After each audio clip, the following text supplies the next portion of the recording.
Hello everyone, class 8। आज इस video में डिस्कस करेंगे आपका एसएसटी का जो आपका पेपर हुआ है उसको देखेंगे क्या क्या इसके सॉल्यूशन है।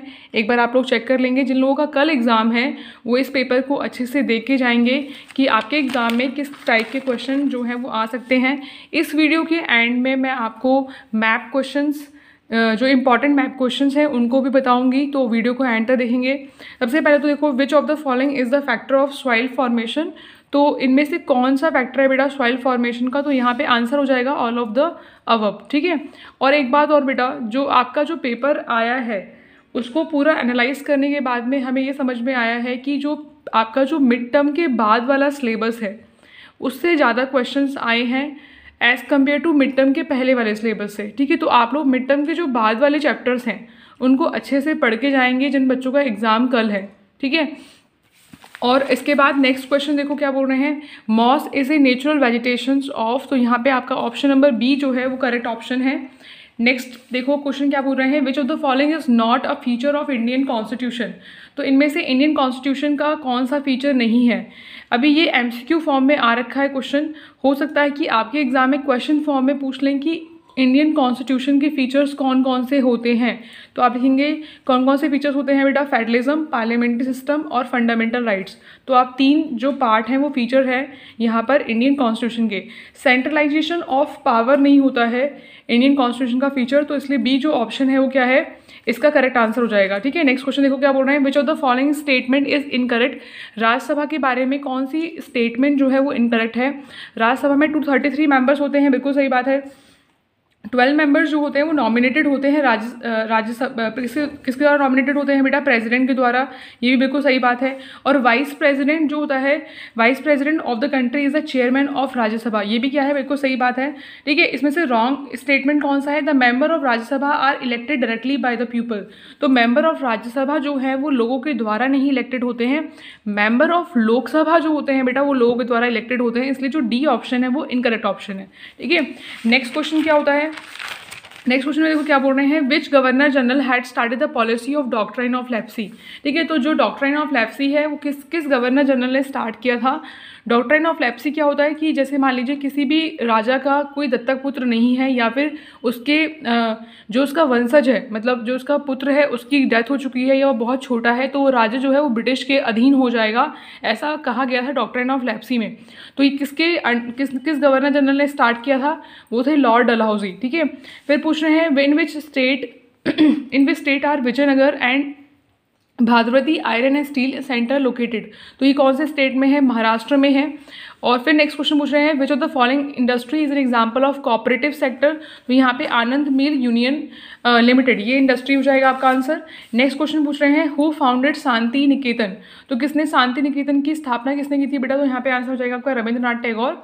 उसके बाद में नेक्स्ट क्वेश्चन पूछ रहे हैं, which of the following is are true about the Supreme Court. Supreme Court के बारे में क्या बात बिल्कुल सही है? देखो बेटा, सुप्रीम कोर्ट की स्थापना कब हुई थी? 26 जनवरी 1950 में। ये कहाँ पर लोकेटेड है? न्यू दिल्ली में। न्यू दिल्ली में कहाँ पर लोकेटेड है? मथुरा रोड पे। ठीक है। और ये एपेक्स कोर्ट है, सबसे सर्वोत्तम कोर्ट होता है। ठीक है। तो यहाँ पे जो सारे स्टेटमेंट है all of the above answer आएगा। ठीक है। नेक्स्ट क्वेश्चन देखो क्या बोल रहे हैं, बोल रहे हैं कि विच industry is called the backbone of moderate industry. तो कौन सी इंडस्ट्री है जो बैकबोन होती है? तो यहाँ पे आयरन एंड स्टील इंडस्ट्री आएगा। ठीक है। आयरन एंड स्टील इंडस्ट्री क्यों आएगा? क्योंकि हर जगह पे हम लोहे का इस्तेमाल करते हैं, लोहे और स्टील का इस्तेमाल करते हैं। तो ये क्या है, बैकबोन ऑफ मॉडर्न इंडस्ट्री बोला जाता है इसको। ठीक है। Freedom is my birth right and I shall have it, ये वाली ये जो स्लोगन है वो किसने बोला था? तो यहाँ पे आप लगा देंगे बेटा बाल गंगाधर तिलक। ठीक है। और आपके इस पेपर में ये स्लोगन आया हुआ है, लेकिन आप लोग अपनी बुक से और भी जो स्लोगन है वो पढ़ के जाएंगे। ठीक है। नेक्स्ट क्वेश्चन बोल रहे हैं, through which article of the Indian constitution untouchability has been abolished. तो अनटचेबिलिटी कौन से आर्टिकल के तहत उसको अबॉलिश कर दिया गया था? तो वो था आर्टिकल नंबर 17। इसमें ये आर्टिकल आया है, लेकिन मैं आपको सजेस्ट करूँगी कि आप और भी जो आर्टिकल्स हैं वो करके जाएंगे। हो सकता है कि आपके एग्ज़ाम में उन आर्टिकल से क्वेश्चन पूछ लिया जाए। तो आप लोग करेंगे आर्टिकल नंबर 14 जो है वो इक्वालिटी से रिलेटेड है, ठीक है, और आर्टिकल नंबर 15 जो है वो प्रोहिबिशन ऑफ डिस्क्रिमिनेशन से रिलेटेड है, आर्टिकल नंबर 16 जो है वो रिजर्वेशन से रिलेटेड है, और आर्टिकल नंबर 17 जो है वो प्रोहिबिशन ऑफ अनटचेबिलिटी जो आपके एग्जाम में क्वेश्चन आया हुआ है। तो ये आप आर्टिकल्स जो है वो करके जाएंगे एग्जाम के लिए। अच्छा, उसके बाद में क्वेश्चन है आपका कि state the provision of the scheduled caste and scheduled tribes prevention act of 1989, ये क्वेश्चन पूछा गया था। फिर नेक्स्ट क्वेश्चन पूछा था कि what are the main factor affecting the location of industry. तो कौन कौन से फैक्टर जो होते हैं वो लोकेशन ऑफ इंडस्ट्री को अफेक्ट करते हैं। तो पहला बेटा अवेलेबिलिटी ऑफ रॉ मटेरियल, फिर land, water, labour, power, capital, transport and market, ये सारे ऑप्शन हो जाएंगे आपके। डिफरेंस पूछा गया था बेटा एग्रो बेस्ड इंडस्ट्री और मिनरल बेस्ड इंडस्ट्री में।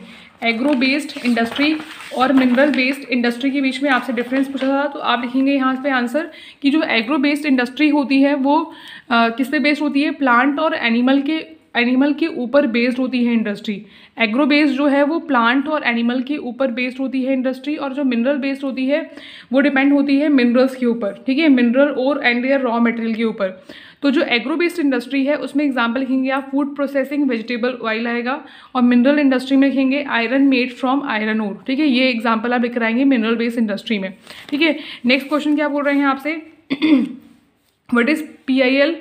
PIL क्या है, public interest litigation, and how does it ensure access to justice for all. तो आप ये जो आंसर है वो लिखेंगे इसके लिए, ठीक है, कि what is public interest litigation and how does ensure access to justice for all, ठीक है।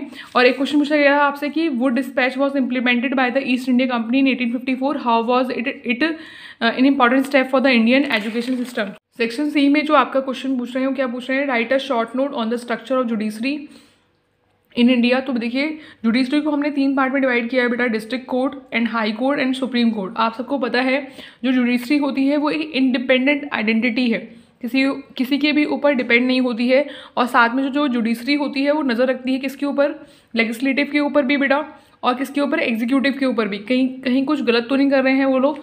तो ये, और याद रखो जो जज होते हैं हाई कोर्ट और सुप्रीम कोर्ट के, उन्हें कौन अपॉइंट करता है, प्रेसिडेंट ऑफ इंडिया अपॉइंट करता है, और किसके कंसर्न के बाद अपॉइंट करता है, after concern to governor of state and chief justice of Supreme Court, ठीक है। नेक्स्ट क्वेश्चन पूछ रहे हैं if you were an active member of the Indian National Movement then what method would you have adopted against the British, ठीक है, ये question पूछा गया था। एंड नेक्स्ट क्वेश्चन पूछा था आपसे कि what were the effect of first world war on India, क्या इफेक्ट हुआ था बेटा फर्स्ट वर्ल्ड वॉर के बाद में इंडिया के ऊपर। तो it lead to a huge increase in defence expenditure, जो डिफेंस एक्सपेंडिचर है वो बढ़ गया था। Throughout the war year the price of things increase doubling between 1913 and 1918, और जो प्राइस हैं वो क्या हो गए थे, ऑलमोस्ट डबल हो गए थे। Taxes were increased and custom duty were raise, ठीक है, टैक्सेस को बढ़ा दिया गया था और कस्टम ड्यूटी को इंक्रीज़ कर दिया गया था, ठीक है। अच्छा, यहाँ पर आप एक बार इसके आंसर भी मैच कर लेंगे। देखिए यहाँ पर फर्स्ट आंसर हो जाएगा मराठा किंगडम को किसने फाउंड किया था, शिवाजी ने। मराठा किंगडम की कैपिटल क्या है, पुणे है। And in which region did Maratha pose challenge to Mughal, so peninsula आएगा यहाँ पर। And what were the chauth and sardeshmukhi, ठीक है, इन द मराठा किंगडम। तो यहाँ पे आएगा काइंड ऑफ टैक्सेस, ठीक है, टैक्सेस के काइंड है यहाँ पर। उसके बाद में व्हाट इज वाटर साइकिल, तो यहाँ पे लिखेंगे आप water keep moving continuously between water bodies, atmosphere and land throughout the processes of evaporation, precipitation and flowing cycle. तो फर्स्ट का आंसर ये हो जाएगा आपका।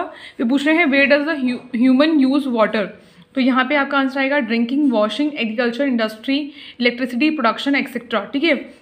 फिर पूछा जा रहा है आपसे mention 2 reason for the scarcity of water at present, तो यहाँ लिखेंगे आप लोग the main reason for water scarcity are increasing population, increasing demand for food, crop, urbanisation etcetera, ठीक है।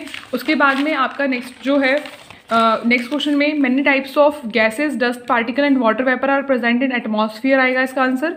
विच of the following hold the atmosphere around the earth, तो gravitational force of the earth, ये आएगा। नेक्स्ट क्वेश्चन आपसे क्या पूछ रहे हैं, which protect us from the harmful ray of the sun, कौन प्रोटेक्ट करता है बेटा हार्मफुल रे ऑफ द सन से। तो यहाँ पे देखो इसका आंसर लिखा होगा कौन प्रोटेक्ट करता है, तो यहाँ पे क्या आएगा, एटमॉस्फेयर, क्या आएगा आपके यहाँ पे आंसर, एटमॉस्फेयर। एटमॉस्फेयर जो है वो प्रोटेक्ट करता है हार्मफुल रे से, ठीक है, हार्मफुल रे ऑफ द सन। तो उसके बाद में क्या पूछ रहे हैं, देखो उसके बाद में क्वेश्चन पूछा जा रहा है आपसे कि how many houses are there in the Indian parliament, कितने हाउसेज होते हैं बेटा इंडियन पार्लियामेंट में, 2 हाउसेज होते हैं, Rajya Sabha and Lok Sabha. Who elected the member of the Lok Sabha, Lok Sabha में कितने मेंबर्स होते, लोकसभा को कौन इलेक्ट करता है, लोगों द्वारा लोकसभा इलेक्ट की जाती है। कैसे इलेक्ट की जाती है बेटा, वोट के द्वारा, ठीक है।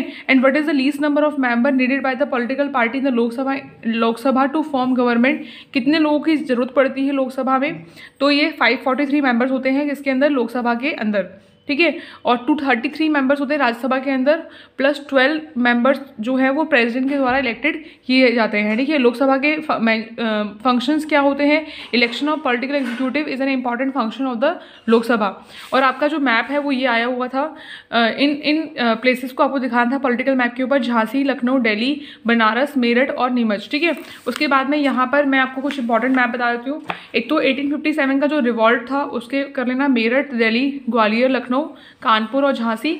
और इंडस्ट्री में कर देना आप लोग बोकारो, और जो जमशेदपुर है वो झारखंड में है, रुड़कीला जो है उड़ीसा में है, भिलाई छत्तीसगढ़ में है, विशाखापट्टनम तेलंगाना में है, और सलीम जो है वो कहाँ पे है, तमिलनाडु में। तो इस तरह से आप लोग अपने एग्जाम के लिए प्रिपेयर कर लेना। Thank you.